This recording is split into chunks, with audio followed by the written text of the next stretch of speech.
Toujours dans la partie déploiement de Windows 10, nous allons à présent ensemble évoquer les mécanismes d'automatisation par rapport aux méthodes de déploiement Windows 10. Alors l'outil qui fait référence aujourd'hui dans le déploiement semi-automatisé, ce que nous allons déterminer en fait comme du light touch, eh bien c'est un outil qui s'appelle Microsoft Deployment Toolset. Nous allons directement ensemble télécharger cet outil et eh bien nous allons voir comment ça fonctionne. Donc je lance Internet Explorer et je vais demander à Google de me diriger vers le site Microsoft pour aller télécharger la version de MDT 2013 Update 2, c'est-à-dire en fait la version totalement compatible avec les concepts de déploiement aujourd'hui de Windows 10. Alors cet outil Microsoft Deployment Toolkit, vous ne le trouverez qu'en anglais, mais vous allez voir que son interface est assez facile à utiliser. Deux MSI sont téléchargeables, un MSI pour les environnements 64 bits et un MSI pour les environnements 32 bits, c'est-à-dire x86. Nous sommes sur une architecture Windows 10, donc je vais télécharger la version 64 bits. Et je vais donc la stocker directement ici sur mon disque dur, sur un dossier que j'ai appelé directement MDT 2013 à la racine de mon disque dur. Voilà, alors je l'avais déjà testé, donc déjà enregistré, mais je vais vous montrer que le téléchargement se fait assez rapidement, puisque cela dure une petite dizaine de secondes. Voilà, c'est terminé. Je dispose à présent de la dernière version de MDT, c'est-à-dire en fait la version 2013. Je vais afficher les téléchargements et je vais tout de suite exécuter l'installation de l'outil MDT que j'ai stocké sur mon C2. Ici. Nous allons faire la manipulation en direct, donc je clique sur Next. Je vais bien évidemment accepter la petite validation de licence. Je fais Next et là vous allez voir que le système en fait va me créer des répertoires contenant les documents, c'est-à-dire en fait les informations, et puis toutes les petites notices, c'est-à-dire en fait tous les éléments nécessaires au déploiement de MDT. Je fais suivant, je valide ici l'installation et je fais installer. Voilà, c'est terminé. Je referme ma petite fenêtre et je vais aller chercher dans les applications directement un élément qui s'appelle Windows Deployment Workbench qui va me permettre en fait de créer un partage réseau. Vous allez voir, je l'exécute. Et c'est dans ce partage réseau que je vais tout simplement publier les fichiers WIM que j'aurai installés et que j'aurai créés avec MDT. Donc la console ajoute les composantes logicielles qui vont permettre en fait d'utiliser et de mettre en place mon service de déploiement. Alors dans Document Deployment Share, je vais créer un nouveau partage. Bien évidemment, ce partage disposera d'un $. En fait, c'est un partage administratif. Donc je ne vais rien toucher, je vais laisser les éléments comme ils sont. Je vais faire suivant. Le partage est fait ici. Alors si vous le renommez, gardez bien le $, parce que sinon vous allez désactiver votre partage administratif. Je fais suivant, suivant, vous voyez. Et là en fait j'ai la possibilité, quand je vais créer une séquence, un concept de déploiement, de définir en fait les options. Est-ce que je veux faire un backup sur mon ordinateur? Est-ce que je veux créer une image et capturer un environnement de travail? Est-ce que je veux activer les concepts BitLocker ou non?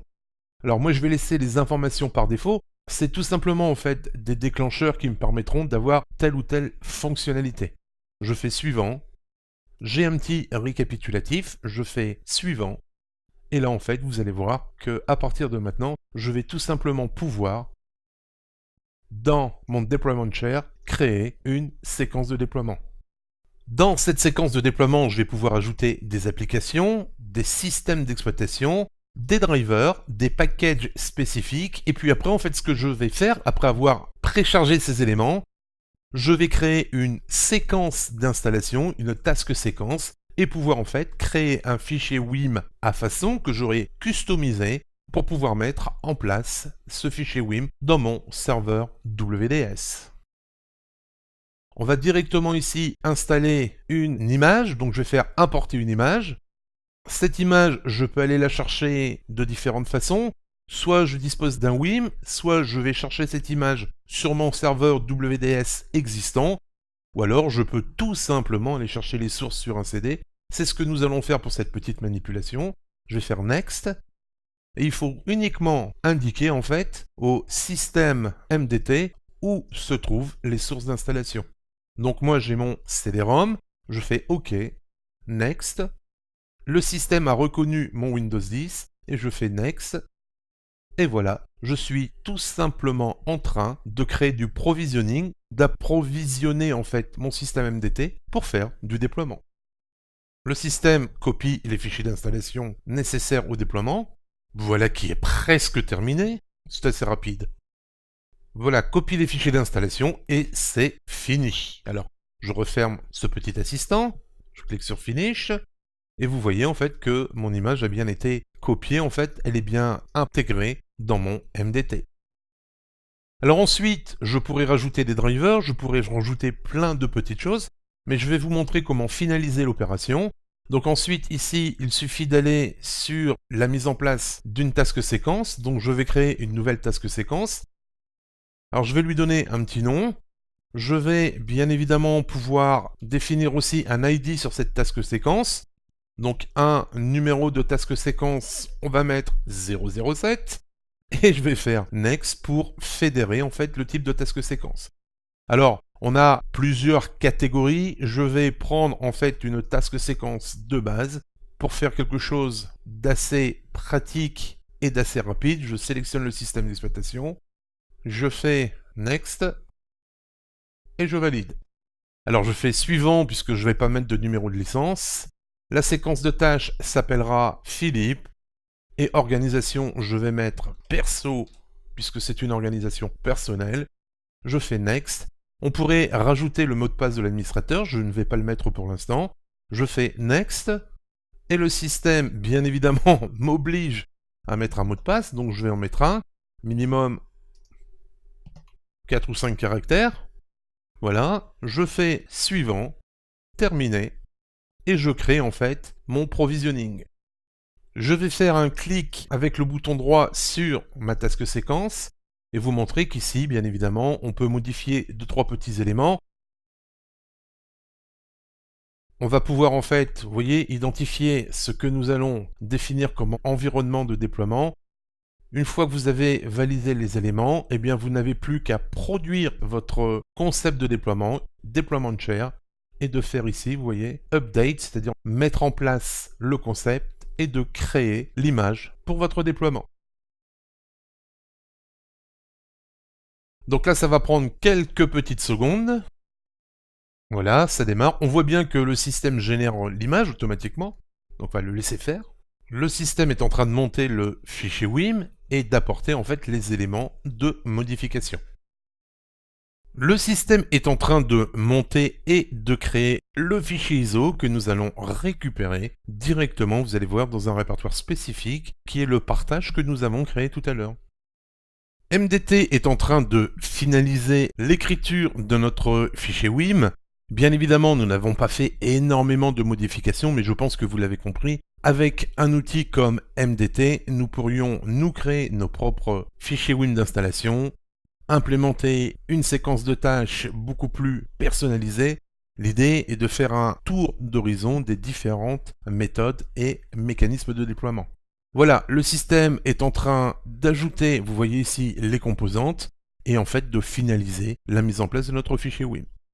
Et voilà, nous arrivons dans la dernière phase de validation et la création de notre fichier ISO. C'est terminé. Alors, ce que nous allons faire pour terminer cette petite manipulation, je vais fermer cette fenêtre, donc la fenêtre MDT, et je vais directement vous montrer à travers l'explorateur de fichiers. Donc je vais aller sur ma machine, sur mon ordinateur. Nous allons tout simplement retrouver les sources. Alors, on avait stocké des informations dans un répertoire qui s'appelle Deployment Share. Et dans Deployment Share, vous allez voir, on a un sous-répertoire qui s'appelle Boot. Et dans ce sous-répertoire Boot, vous voyez ici, on retrouve tout simplement le média de déploiement. On le prend, on le met sur un CD-ROM ou on le positionne directement dans son serveur WDS. Et nous avons nos sources d'installation.